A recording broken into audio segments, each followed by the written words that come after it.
Today's video will be on formulas and relationships. So our learning goals for today, by the end of the lesson you'll be able to identify the subject of an equation, you'll be able to substitute values into a formula to solve an equation, and you'll be able to rearrange a formula to create a new subject. So we have a bit of a formula here. So it's D equals S times T. So for those of you that don't know, that's quite a common formula. It's distance equals speed times time. So a formula or rule is an equation containing two or more variables, one or more variables, one of which is the subject of the equation. So this would be our formula or our rule. So you can see we've got two or more variables and one of them is the subject. So the subject of an equation is a pronumeral or the variable that occurs by itself on one side. So our subject in this case would be distance because it's by itself on one side. So to use a formula, we substitute all the known values into the formula and then we solve for the unknown value. So for instance, how far will a car travel in 2 hours at a speed of 60 kilometers an hour?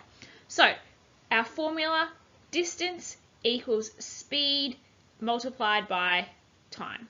So what is our question asking us to find out? So how far will a car travel? So it's how far? Distance. So distance is what we're trying to find out. So our subject is distance. So distance equals, our next step is to substitute in all the values that we know. So speed times time. So how far will a car travel in 2 hours at a speed of 60 kilometers an hour? So our speed is 60 kilometers an hour and it's traveling that far for 2 hours. So our time is 2.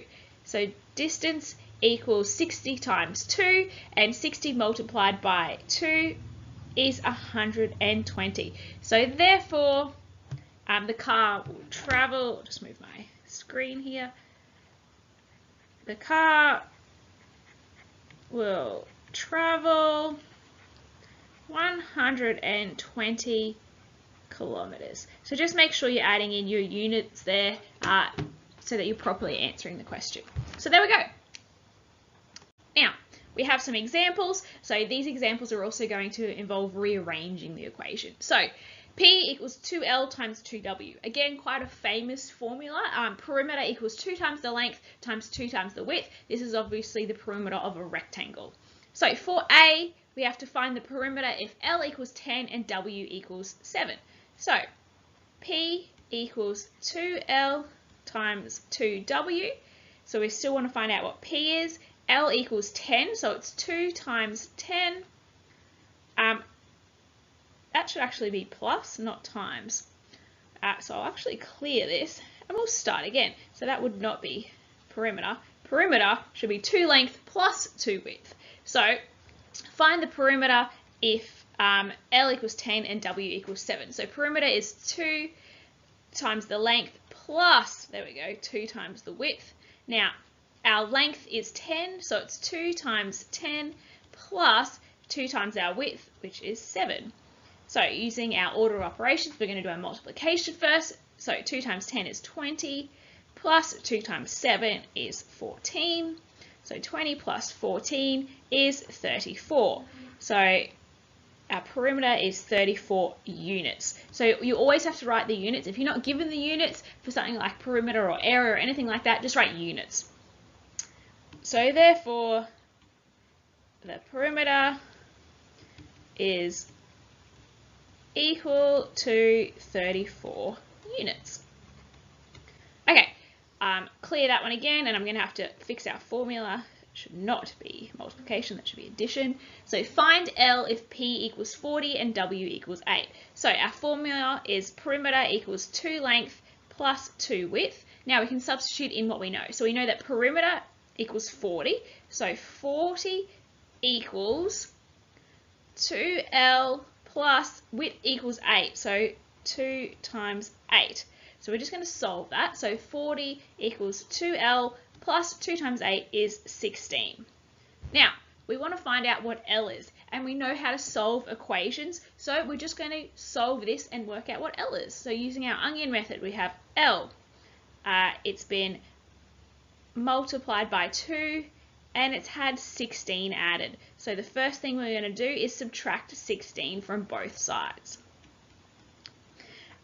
So 40 take 16 is going to give us 24 equals 2L. To get rid of the 2, we need to divide by 2. So 24 divided by 2 is 12, and 12L. So therefore, L equals 12. Why is my pen not working? 12 units. Excellent. So that would be our answer to that one there.